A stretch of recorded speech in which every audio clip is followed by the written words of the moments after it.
I want to talk about welcome to the United States of anxiety. I wonder if this pandemic has helped or hurt your writing routine, or maybe it hasn't changed it at all. I honestly have not been able to concentrate on big things for the last 6 months. I think I'm finally at a point where, okay, if this is the new reality, I can I can do it. This has not been the time for writing, and we're going to see a lot of really terrible pandemic memoirs in the next year and a half. I'm not looking forward to that. We'll have to avoid those. You have to tell us about Hissy the snake. Hissy is the whole reason that I wrote this book. He's big. He's a big one. We're looking at a Years picture. ago, oh yeah, he's a monster. A few years ago, I went out into the backyard. Now I'm terrified of snakes. I went out into the backyard. I ran into him for the first time, and I thought, well, I have a few choices. I can burn the house down, I can move, or I can find a way to live with him. So my husband said, why don't you look it up and you'll see that there's no problem with snakes in Northern Illinois. They're fine. They're good for the garden. So I did the research and I discovered that I have been afraid of something dumb for way too long. I mean, we don't have cottonmouths. We don't have asps. It's fine. And I'm feeding him a buffet because I feed the squirrels and then the chipmunks get the nuts. And so I've created this whole little biosphere in my backyard for predators. So my whole point is I thought, well, if I can get over a fear that I have had for decades, what else am I worried about? And it turns out that facts are the way to get past the things that worry you. So that is what this book is about. I mean, normally I write about getting drunk in a pool, as you know. This is not the time in human existence to be talking about getting drunk in a pool. There are more important things we need to worry about right now. But the good news is we don't have to worry about everything. And I go through all of Maslow's hierarchy in this book, talking about areas where we need to have concern and areas that are actually a lot better than we thought. Interesting. Your news release, your press release said that you were diagnosed with generalized anxiety disorder. I've been very open about having anxiety and at times struggling with panic.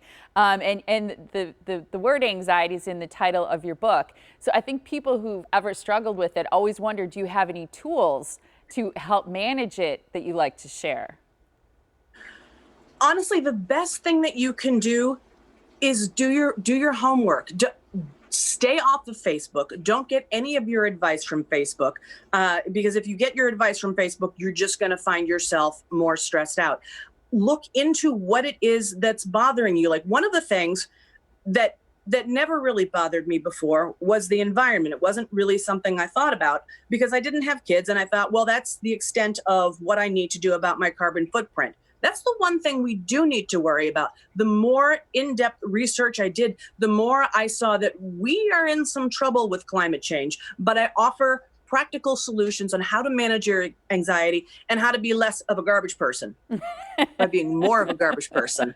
Less neurotic too, because that's part of the title also. But you make such a good point. I think when we talk about having Pinterest perfect homes, and you say that our self-worth is judged, you mentioned social media, so it's all about the likes and the retweets and the faves and the followers, and not getting caught up in those things, which not only I think stoke the fires of anxiety, but also make us feel less.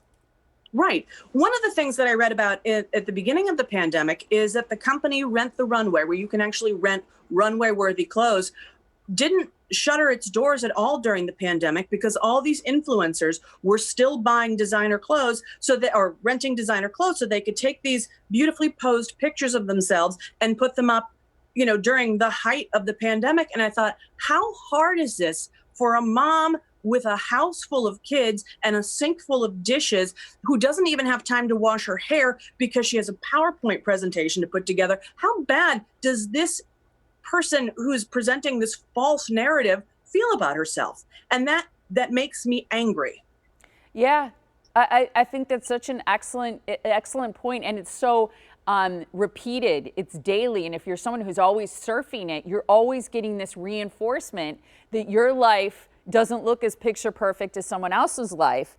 Right. And I think, you know, as we look to the future, I read a book about the perfection of imperfection, Wabi Sabi. Right now the title escapes me, but I like that you do have hope about the future and that you think we should celebrate our imperfection, which can be perfectly perfect. 100%. There's a whole movement now that I fully support, the bad moms movement, that shows moms, you know, taking their kids to school in their pajama bottoms, meeting with the principal without a bra on. That's real. Yeah. And I think the more real we are, the more we're going to like each other again, because right now we don't like each other that much. I think good writers are people who have empathy. And as a mom myself to 3, I appreciate the fact that you seem to understand or sort of salute moms who are trying to manage so much. And I think that's true of parenting these days, especially if you're doing lots of other things too. So thank you so much, Jen, for joining us. It's always a blast to see you.